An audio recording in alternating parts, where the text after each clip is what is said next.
3 రోజుల నుంచి జలుబు చేసి ముక్కు ఊపిరాడట్లేదని ఇన్హేలర్ తెప్పించుకొని అది అక్కడ పెట్టి నేను వంటగదిలో కట్టబోయి వచ్చేసరికి మా హర్షిత్ గారు దాన్ని ఏ పార్ట్కి ఆ పార్ట్ పీకేసి దాంతో వాడు చేసే పనులు చూడండి ఎలాంటి పనులు.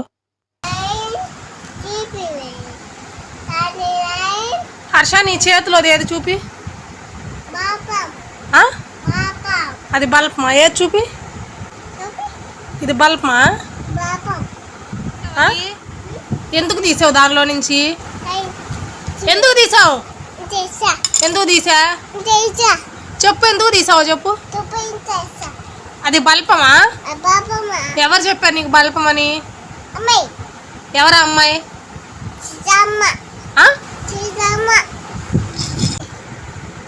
ఇది బల్బం అంట.